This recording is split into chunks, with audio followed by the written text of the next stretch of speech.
안녕하세요. 꾸하! 뜯어골드문 진행의 이정원입니다. 비트코인 주말 사이 양봉 흐름 유지했습니다. 특히나 이더리움 클래식은 이번 메인 이더리움 네트워크 역사상 가장 큰 머지 업데이트를 앞두고 30% 이상 급등을 했는데요. 연준의 울트라 스텝 우려도 한풀 좀 꺾이면서 이달 말 FOMC 회의를 앞두고 자이언트 스텝을 준비하고 있다고 합니다. 이런 상황에서 또 어떤 자세로 투자에 임하면 좋을지 오늘도 전문가님들 모시고 얘기 나눠보도록 하겠습니다. 먼저 코인한스님 모셔볼게요. 안녕하세요. 네, 안녕하세요. 반갑습니다. 코인한스 전문가입니다.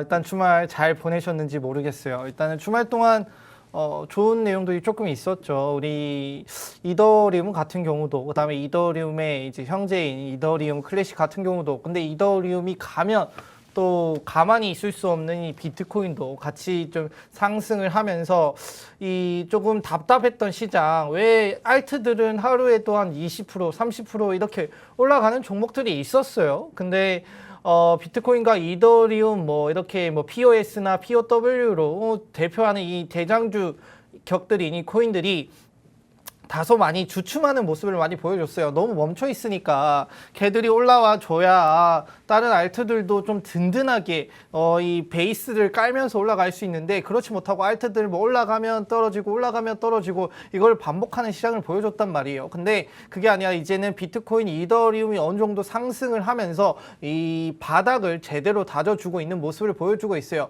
이렇게 큰 애들이 바닥을 잘 지지를 해준다면 나머지 알트들도 그 지지를 잘 딛고 올라갈 수 있는 시장이 나올 것이다. 좀 말씀을 드릴 수 있을 것 같습니다. 네, 이번 상승으로 또 저희가 계속해서 상승 흐름 이어갈 수 있는 시장 기대해 보길 바라겠습니다. 계속해서 비트필승님 모셔볼게요. 안녕하세요. 네, 안녕하세요. 현재 비트코인 같은 경우에 제가 2주 전에도 그렇고 저번 주 손상에서도 그렇고 제가 단기적인 흐름이랑 수익적인 관점으로서 차트 동향을 계속적으로 말씀을 드려봤었습니다. 그래서 주말 동안 저번 주 금요일 날 말씀드렸다시피 저번 주 주말 동안에서도 비트코인 양봉의 흐름세 유지되고 있었다. 그래서 불안해하실 필요 없다라고 미리 말씀을 드렸었는데 현재 관점으로서도 마찬가지입니다. 적어도 1, 2주 손상 7월 달 말에 있을 이제 금리 인사 발표 전까지는 어느 정도 이제 박스권 안에서 놀아날 가능성이 크겠습니다. 그래서 이 안에서도 분명히 등락폭을 보이겠지만 오늘 같은 경우 현재 방송하는 이 시점에서 비트코인 2%가 넘는 상승세를 보이고 있어서 저는 오히려 조금은 걱정이 되고 있습니다. 점진적인 우상향을 바라는 것이 지금처럼 무슨 악재소가 되지도 않고 이런 박스권 안에서라도 분명 큰 상승은 큰 하락 조정세가 나올 수밖에 없기 때문에 오늘 좀 과대 상승보다는 조금 점진적인 우상향을 바라면서 오늘도 알트 같은 이제 종목들 충분히 단타성 노릴 수 있는 종목들 많으니까 영상 끝까지 시청하시면서 정보 잡아가시길 바라겠습니다. 네, 과대 상승은 아무래도 하락을 부추기고 있기 때문에 조금 점진적인 우상향 기대해 보겠다는 말씀 주셨습니다.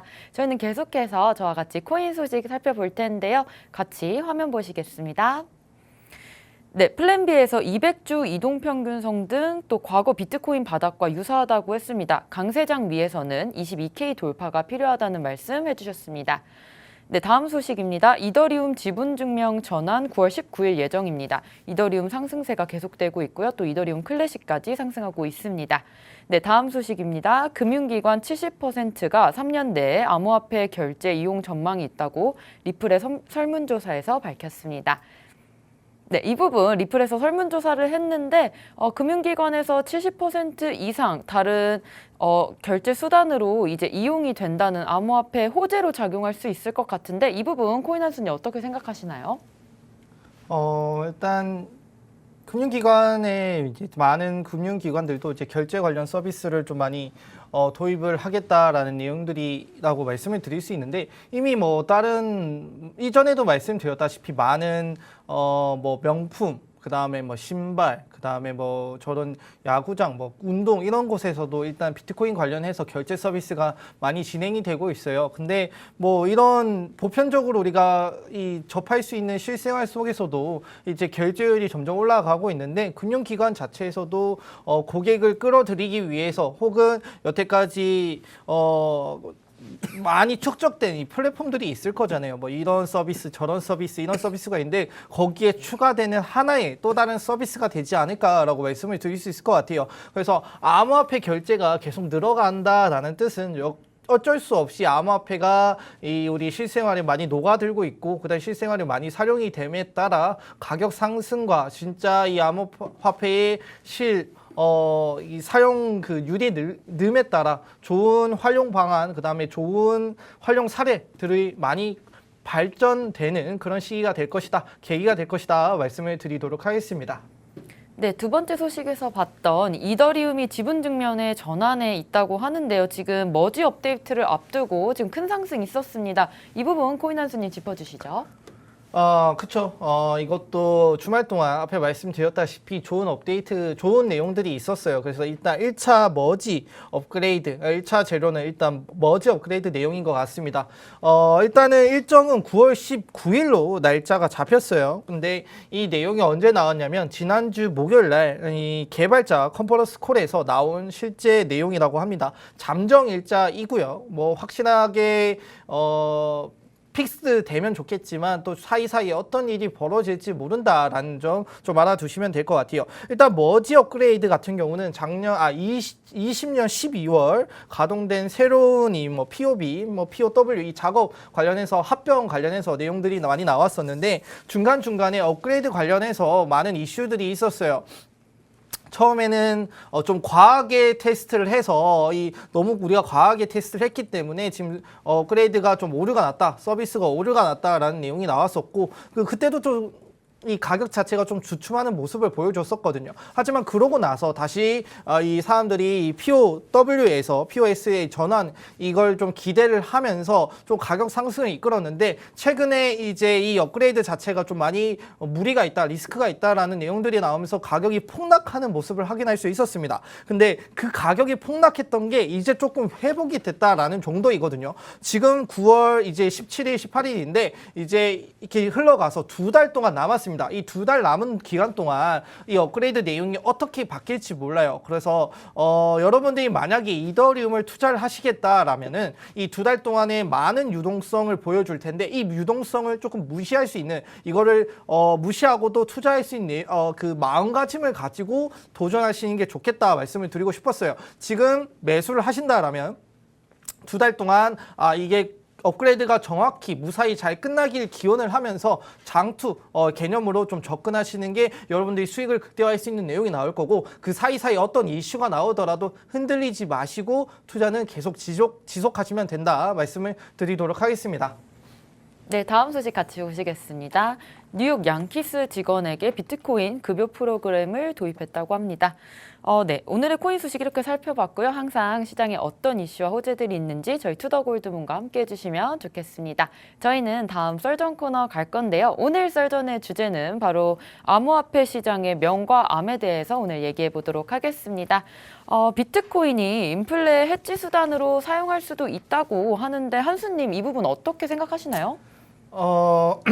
일단 이 해지 수단으로서 사용이 될 것이다 라는 내용들은 일단 이 비트코인을 좀 추종하는 사람들에게 너무나 당연한 내용들이었죠. 그리고 어떻게 보면 우리가 믿는 구석이라고 할까요? 비트코인을 우리가 접할 때 우리가 이 해지 수단, 이 개수가 제한되었다라는 내용만으로 이게 처럼 해지 수단을 좀 보여줄 것이다라는 우리가 기대감이 좀 많이 섞여 있었어요. 사실 우리가 정확히 좀 알아야 될 점은 20년도에 이제 코로나에 대한 경기 부양책으로 많은 달러들이 풀리면서 사람들이 이제 그 풀린 돈을 가지고 투자를 하기 위해서 뭐 주식을 포함, 주식, 암호화폐 등등을 포함해서 여러 가지 이제 투자처를 찾아 떠다니기 시작을 했죠. 물론 부동산도 마찬가지입니다. 그 내용들에서 비트코인이 많이 수혜를 봤어요. 수혜를 보고 너무 좀 거품이 낀 것이 아닌가라는 내용들이 좀 많이 우려가 섞이고 있었습니다. 근데 그 와중에서도 우리가 많이 계속 사람들이 계속 뭐라 해도 우리가 이 버틸 수 있었던 내용들은 아마 해지 수단이라는 이 내용만으로 좀 많이 버텼던 것 같은데 그 해지 수단이 조금 약간 지금 상태에서는 좀 약해진 모습을 보여주고 있다라고 말씀을 드리고 싶어요. 전체적인 글로벌 경제가 많이 휘청거리고 있죠. 뭐 부동산, 뭐 그다음에 뭐 운송, 뭐 등등 여러 지역에서 코로나에 대한 재발에 대한 내용들이 나오면서 이제 물류가 왔다 갔다 해야 되고 납품해야 되고 수입하고 수출해야 되는데 그런 내용들이 좀 많이 또 사이사이 미뤄지면서 딜레이 되면서 또 우리 경제를 휘청거리게 만들었고요. 그에 의해 또 암호화폐가 지금 당장 어떤 탈중앙화라고 하지만은 뭔가에 귀속되어 있지 않지만 어쩔 수 없이 나스닥 미국 경제, 세계 경제에 많이 귀속되어 있는 것 같아요. 뭔가 우리가 이 투자를 하기 위해서는 그 투자에 대한 이 근본이 있어야 되잖아요. 뭘 믿고 투자를 해야 되는데 암호화폐는 아무래도 이 탈중앙화라는 개념으로 접근을 하다 보니까 이 엮일 수 있는 곳이 없어요. 그렇다 보니까 어쩔 수 없이 나스닥과 엮여가지고 지금 현재 계속 이어가는 모습을 보여주고 있는데 이렇게 되면은 어쩔 수 없이 해지 수단으로서 가기에는 조금 많이 계속 약화되는 수단이 나올 것이다. 약화지는 시기가 나올 것이다라고 좀 말씀을 드리고 싶었어요. 우리가 이제 생각하는 암호화폐, 디지털 금이라고 하는데 세계 경제가 이제 금 저장고가 있잖아요. 물론 나중에 시간이 지나서 이 금 저장고가 있는 것처럼 암호화폐도 금 저장고가 생길 것이라는 건 제가 분명히 좀 말씀을 드리고 싶어요. 근데 당장 이 암호화폐가 해지 수단으로서 이어가기 위해서는 이 달러라는 초강세의 이 내용이 좀 다소 좀 낮아질 때까지 기다리는 수밖에 없다. 지금은 달러가 너무 세기 때문에 암호화폐 자체가 지금 많이 위협을 받고 있는 것이고 그로 인해 이 해치 수단으로서의 역량이 많이 약해진 것이다. 그러면 우리는 우리가 할 수 있는 거는 당장 우리가 전쟁이 끝났으면 좋겠다 바라지만 당장 그걸 우리가 어떻게 해결할 수 있는 부분이 없잖아요. 결국에는 우리는 좀 시간을 가지고 많이 배워가면서 알면서 경제가 어떻게 흘러가고 비트코인이 이렇게 해서 뭐 해지 수단이 된다 이런 내용들 많이 좀 배워두시면 나중에 여러분들이 진짜 써야 할 때 알아야 할 때 만약에 뭐 그런 타이밍이 올 거예요. 그 타이밍이 오면 활용할 수 있도록 저희 투더 골드문과 함께 하시면 좀 좋을 것 같다 말씀을 드리겠습니다. 네, 이번에 7월 FOMC 회의에서도 또 금리 인상 발표가 있을 예정인데 이 부분으로 또 어떻게 암호화폐 전망 보시는지 비트필승님. 네, 뭐 비트코인이 지속적으로 지금 빨간불을 켜는 날이 많아서 여러분들 지금 조금 안심해 하시다가도 조만간 있을 이제 금리 인상 발표로 인해서 다시 하방 압력세가 크게 가해지는 거 아니냐 우려하시는 분들이 많습니다. 그래서 그렇게 우려하시는 것이 관점이 맞습니다. 지금 어찌됐건 지금 악재소가 되는 것도 아니고 어떠한 수면상에 드러난 호재도 없죠. 그리고 지금 뭐 최근에 있었던 악재 아닌 악재 같은 경우에 이제 바이낸스에서 이제 비트코인 물량이 들어오기도 했는데 지금 물량이 들어왔다. 그만큼 이제 우리가 이제 매도하려고 하는 압력세가 가해진다라고 알 수 있겠지만 실질적으로 주말 선상에서는 크게 하락폭을 보이지는 않았습니다. 그래서 지금 우리들이 크게 세 가지 이제 시기적 관점으로서 생각해 봐야 될 거는 세 가지가 되겠습니다. 7월 발표가 있을 때까지의 비트코인 동향, 그리고 발표가 된 이후에 단기적인 비트코인 방향성, 그리고 나서 9월까지, 8월 달에는 없죠. 9월까지 있을 금리 발표까지의 비트코인 동향, 이렇게 크게 세 가지 분류를 해 보시면서 시나리오를 적용하시면서 이제 우리가 알트를 단타를 하더라도 꼭 이 비트코인의 동향을 잡아봐야 되겠습니다. 그래서 제가 봤을 때는 비트코인의 이제 7월 말에 있을 금리 인상 발표 때까지는 제가 지속적으로 누누이 말씀드렸던 이 박스권 안에서 놀아날 가능성이 크다. 그리고 나서 발표가 된 시점에서는 단기적으로 빠질 수밖에 없죠. 지금 뭐 1%의 빅스텝을 밟을 수도 있다라는 우려성이 나오는 만큼 0.5%를 내다보는 전망치는 거의 없습니다. 그러다 보니까 0.75%냐 뭐 1%냐 지금 거의 이 둘 중 하나의 가능성이 가장 크겠는데 어찌됐거는 뭐 두 가지 다 고금리를 취하는 이제 단행할 수밖에 없는 상황에 있다. 그 말은즉슨 투자 관점에 있어서 뭐 부동산이 됐건 주식 시장이 됐건 우리 암호화폐 시장이 됐건 특히 우리 암호화폐 시장에서는 더욱더 비교적 불안전 자산이기 때문에 비교적 조금 더 큰 하락폭을 보일 수밖에 없습니다. 그래서 일단 첫 번째로 7월 달에 발표 있을 때까지 이 박스권, 우리가 설정해놓은 박스권 안에 놀아날 것인가, 그리고 나서 발표된 이후에 얼만큼 과대 낙폭을 보일지 생각을 해봐야 됩니다. 그리고 일단 그러니까 발표되고 나서 이후부터는 새로운 박스권 어디가 상단치고 어디가 하단치인지 지지 저항대 라인을 다시 설정을 해보는 것이 가장 정확한 시점이 되겠죠. 그리고 실질적으로 저번 주 있었던 CPI 발표 지수를 본다면 저번 달과는 다르게 저번 달과도 비교를 해보더라도 저번 주에 있었던 발표가 예상치 전문가들 예상치보다 상회한 수준이 거의 비슷한 수준치가 나왔는데도 불구하고 저번 달에는 과대낙폭을 보이고 저번 주 같은 경우에서는 그렇게 큰 오히려 반등하는 모양새를 보여줬었죠. 그때도 미리 예견을 해드렸었지만 아마 저번 달과는 다르게 이번 달의 발표에 있어서는 많은 분들이 기대를 하고 있지 않다. 인플레이션 잡히지 않을 것 같다. 그만큼 기대하고 있지 않은 만큼 오히려 선반영되고 있고 비트코인의 매물대가 조조하면서 지지부진한 흐름 속에 이미 놓여 있었기 때문에 우리의 예상치 우려되는 시점보다도 큰 과대낙폭을 보이지 않은 것으로 예측되는 것처럼 7월 달 말에 있어서도 지금처럼 아무도 누구도 시장 상황이 좋을 것이다. 인플레이션 잡힐 것이다. 고금리를 단행을 진행하지 않을 것이다. 이렇게 예측한 사람들이 거의 없기 때문에 지속적으로 지금 계속 가격적인 영향 반영이 되고 있다라고 생각한다면 아마 우리가 우려하는 것처럼 큰 과대낙폭을 보이지 않을 것이다. 여러분들도 꼭 방향 설정하시면서 지금 잡고 계시는 짧은 포지션들을 정리할지 아니면 홀딩할지 아니면 추가 매수를 할지 설정하시는 데 도움이 되실 거다라고 설명드릴 수 있겠습니다. 네, 7월에 있을 금리 인상 발표를 앞두고 또 비트코인 시장도 그렇게 과대낙폭은 보이지 않을 것이라는 말씀 주셨습니다. 그렇다면 비트코인의 좀 밝은 부분은 없을지 코인 한수님 설명해 주시죠. 일단 뭐 비트코인의 지금 좀 어두운 부분인가요? 뭐 어두운 부분인지 모르겠는데 밝은 부분이라고 하면은 아무래도 이제 시간이 지나면 결국엔 비트코인을 좀 채택할 수밖에 없다. 여러 국가와 물론 뭐 SEC의 이제 현물 ETF도 당연히 포함이 되는 내용들입니다. 자, 일단은 현재 이 SEC가 비트코인 현물 ETF를 계속 반려를 하고 있어요. 승인을 하지 않고 있는데 이것 자체가 솔직히 좀 말이 안 되는 부분들이 좀 있는 것 같아요.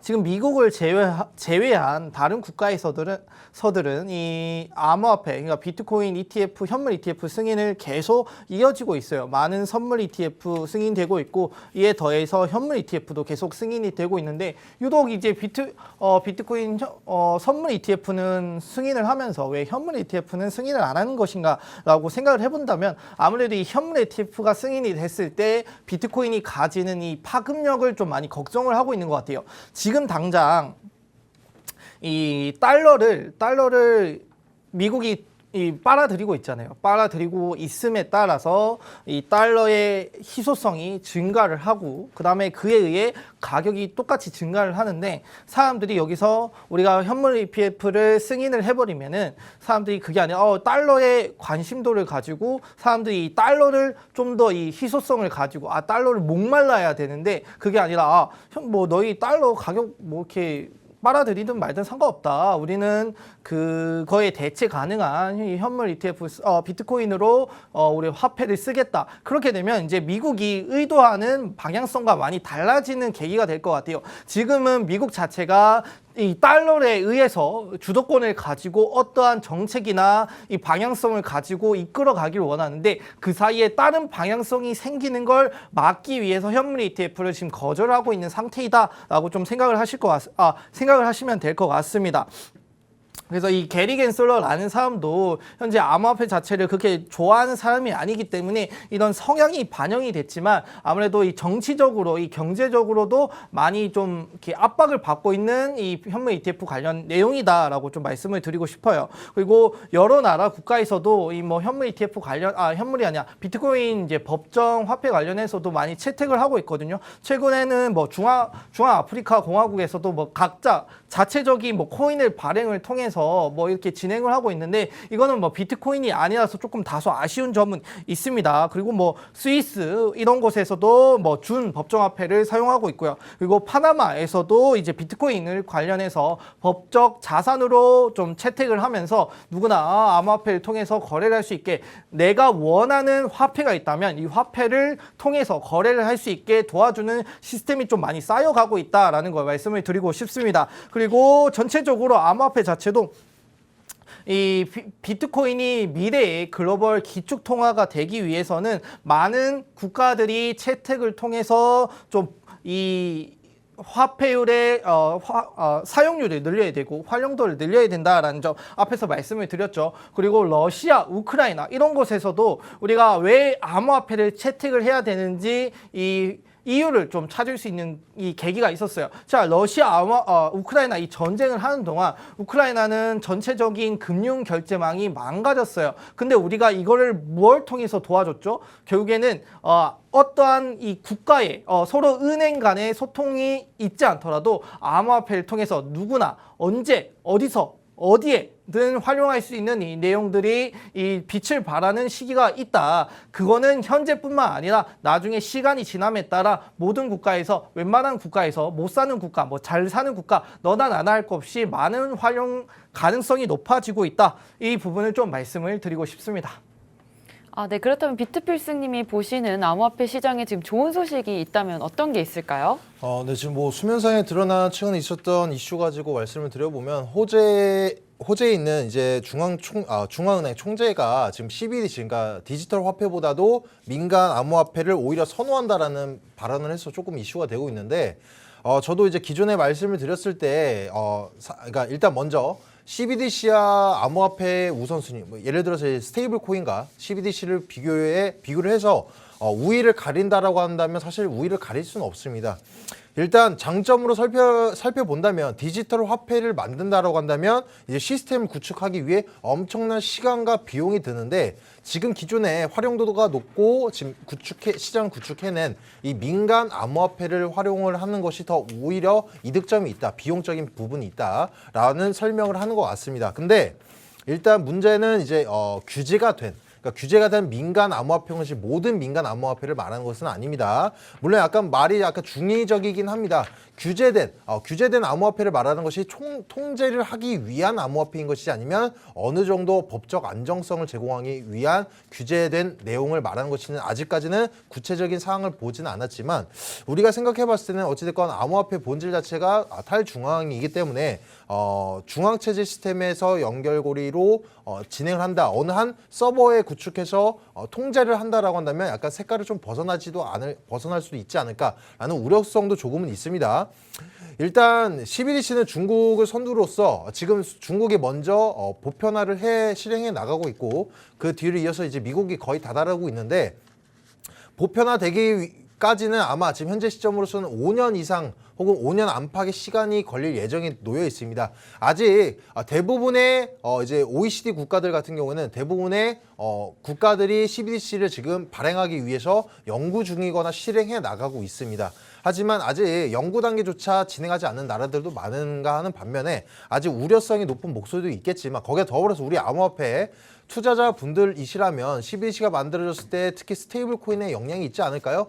꼭 좋은 게 아니라 나쁘지 않을까요? 라고 우려하시는 분들이 있는데, 그때 가봐야 정확하게 알겠지만 제가 바라보는 관점으로서는 연결고리 지점 및 스테이블 코인으로서 CBDC와 암호화폐가 같이 동반되는 좋은 시장의 흐름을 주도할 것이다 라고 설명을 드려봤지만, 현재 뭐 루나로 인해서 스테이블 코인에 대한 이제 안정성 우려가 있기 때문에 조금 이제 신뢰도가 저조해진 단계는 맞습니다. 근데 알고리즘 스테이블 코인이 지금 문제점인 것이지, 뭐 지금 가장 많이 활용도가 높은 뭐 테더나 테더 같은 경우에서는 지금 법정 담보화폐를 법정 화폐를 담보로 작용을 시키기 때문에 알고리즘 기반의 스테이블 코인과는 전혀 다르다. 그리고 만약 스테이블 코인의 입지가 많이 줄어들어서 CBDC가 자리 대체를 하는 것일 뿐 암호화폐 수요도는 증가하는 거에 있어서 제가 바라보는 전망은 지금도 매한가지다라고 설명드릴 수 있겠습니다. 그래서 현재 이제 CBDC뿐만이 아니라 암호화폐에 대한 국가적인 지금 악재가 됐건 호재가 됐건 작년과는 다르게 무조건 불안전 자산이다, 보장받을 수 없다라고 내비쳤던 작년과는 올해는 다르다라는 점을 인지하시면 되겠습니다. 네, 그렇다면 지금 현재 주말 사이에 달러 인덱스가 많이 오르는 모습 보여주었는데 오늘 다시 조금 주춤하는 모습입니다. 지금 달러는 얼마까지 오를지 코인원수님 어떻게 생각하시나요? 일단 달러는 제가 볼 때는 계속 올라가지 않을까 좀 생각을 하고 있어요. 아무래도 현재 이 경제 자체가 계속 긴축을 하고 있고요. 그다음에 이에 의해 달러가 계속 이제 없어지는 희소성이 좀 올라가는 상황에서 더욱더 이 달러의 가치는 더 올라갈 예정이라고 보시면 됩니다. 제가 생각했을 때는 한 1,350원 혹은 많은 전문가들 포함 1,350원, 뭐 1,400원까지 나오는 얘기가 나오고 있는데, 처음에는 이제 원화 자체가 조금 회복세를 하나 보여주나 했는데 최근에 저희가 경제 자체가 저희만 연결되어 있는 게 아니라 이 주위에 있는 특히 강대국과의 연결이 어마어마하게 저희에게 영향을 많이 끼치고 있어요. 특히 이제 중국도 예를 들 수 있을 것 같습니다. 중국 GDP 성장률이 좀 둔화를 보여주고 있어요. 그에 의해서 한국의 성장도 둔화될 가능성이 있다. 이렇게 되면 원화의 가치가 상대적으로 약세 압력을 받을 가능성이 높다. 우리가 약세 압력을 받는다라는 뜻은 그만큼 이 달러의 강세가 이어질 가능성이 있다라고 좀 말씀을 드리고 싶어요. 자, 앞에 말씀을 드렸죠. 이 달러가 강세일 때는 어쩔 수 없이 암호화폐가 피해를 받을 수밖에 없다. 그러면 제가 여기서 말씀을 드린 거는 앞으로 달러가 더 올라갈 가능성이 있기 때문에 우리가 이 달러가 떨어지는 기점을 가지고 암호화폐가 회복이 되는지 아닌지를 좀 어느 정도 예측할 수 있고 유추할 수 있는 부분이다라는 걸 좀 말씀을 드리고 싶습니다. 전체적으로 일단 3분기에 이 CPI가 아무래도 계속 높게 나올 거예요. 제가 이전에 말씀드렸다시피 앞으로 이제 8월 달은 FOMC가 쉬죠. 9월 달 FOMC가 있고 근데 그 기간 동안 계속 소비자 물가 지수는 나옵니다. 나올 동안 계속 높이는 나올 텐데 어느새 이 높이 나오다 보면은 그리고 우리가 금리 인상을 계속 높은 포인트로 하고 있기 때문에 효과가 나오는 시점이 있을 거예요. 지금 당장 우리가 한 달, 두 달 이것만으로 당장 어마어마한 효과를 보기에는 힘들다. 어느 정도 시간을 줘야 금리 인상한 이 효과를 누릴 수 있고 소비자 물가 지수가 낮아지는 이 시점이 나올 것이다. 말씀을 좀 드리고 싶고 그다음에 이제 세인트루이스 연방 준비은행 총재 같은 경우도 지금 물가가 거의 피크아웃이다. 물가가 거의 고점을 찍었기 때문에 이제부터 서서히 떨어질 것이다. 그 사이에 우리는 금리 인상도 하고 있고 FOMC를 통해서 흐름을 어떻게 흘러가는지 우리가 흐름을 파악할 수 있기 때문에 이 부분 놓치지 말자. 다만 지금 당장 이 달러가 강세이고 암호화폐가 안 올라가더라도 걱정하지 말라. 물가는 어느새 잡히게 되어 있고 그 다음에 금리도 인하하는 시점이 올 것이다. 우리가 금리 인하를 하게 되면 이렇게 될 거예요. 현재 금리 인상한 이 상황에 맞게 우리가 생활의 흐름이 맞춰졌다라고 하면은 이에 반대로 금리가 인하를 하게 되면 사람들은 어떻게 보면 또 요거를 여유 자금으로 생각할 가능성이 있거든요. 이 자금이 또다시 흘러오면서 저점의 매수의 기회다. 우리가 너무 투자를 안 했다. 투자의 기회다. 우리는 투자를 해야 된다. 왜냐? 우리 경제적인 이 여유를 가지기 위해서는 그다음에 우리 현재 뭔가를 하기 위해서는 투자를 통해서 성공을 이뤄내는 계기가 많고 사례가 너무 많습니다. 그 부분을 이어갈 가능성이 높아졌고 그다음에 금리가 낮아지고 점차 낮아지면 어느새 회복이 될 것이고 예전에 그 가격까지 회복하는 암호화폐든 주식이든 뭐 부동산이든 좋은 모습을 나타내는 모습이 꼭 나올 것이다. 지금 당장 조급해하지 말고 조금만 더 기다려달라 말씀을 드리고 싶습니다. 네, 이런 상황에서 또 우리가 조금 주의 깊게 봐야 할 암호화폐 시장 상황이 있다면 비트필승님 말씀해 주시겠어요? 네, 현재 비트코인의 채굴량이 비트코인의 채굴자의 보유량이 줄어든다는 소식 접하셨을 겁니다. 아까도 간단하게 설명 들어봤었는데 사실 일반적으로 채굴자의 보유 물량이 적어진다라는 얘기는 시장에 매도하는 것을 나타내는 것을 뿐만 아니라 하락장에서 나타나는 모습이다라고 우리가 생각해 볼 수 있겠는데 아직까지는 그렇게 우려할 만한 가격적인 변동도 없고 물량이 없다라고 저는 판단되어지고 있습니다.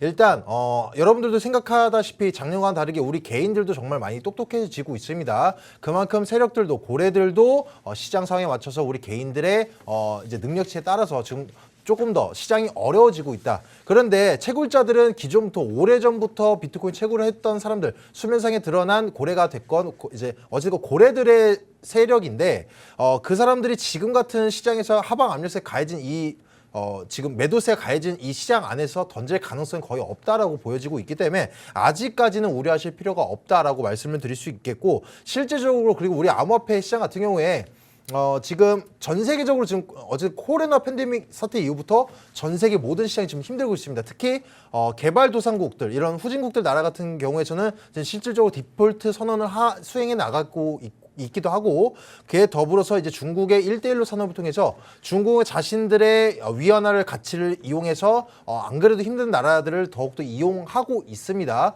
고금리로 돈을 빌려주면서 그 나라와 같이 마치 겉으로는 이제 하나의 지구촌으로서 이제 사업을 극대화시키자라고 했지만 실질적으로 이득은 중국만 취하고 그 나라들은 원금을 갚지 못해서 지금 힘들어진 상황에 놓여 있죠. 여기서 우리 암호화폐 활용도, 예를 들어서 이제 P2E 섹터 같은 경우에 특히 후진국들 나라들에서는 자신의 화폐의 가치가 이제 인플레이션을 잡지 못해서 지속적으로 하락을 하는 이런 나라들에서는 그 누구의 나라 것도 아니고 그 누구의 것도 아닌 이런 암호화폐를 활용한다면 지금 이러한 어려운 세계적 위기 시장에서 자신들의 이제 허리띠 졸라매기식으로 살아남는 것이 아니라 또 다른 자산을 만들어낼 수 있는 또 하나의 해치 수단으로서 이용할 수 있다라고 설명드릴 수 있겠습니다. 네, 이렇게 오늘 두 분 전문가님 모시고 현재 암호화폐 시장의 명과 암에 대해서 알아봤습니다. 저희는 잠시 뒤에 코인스쿨로 돌아오겠습니다.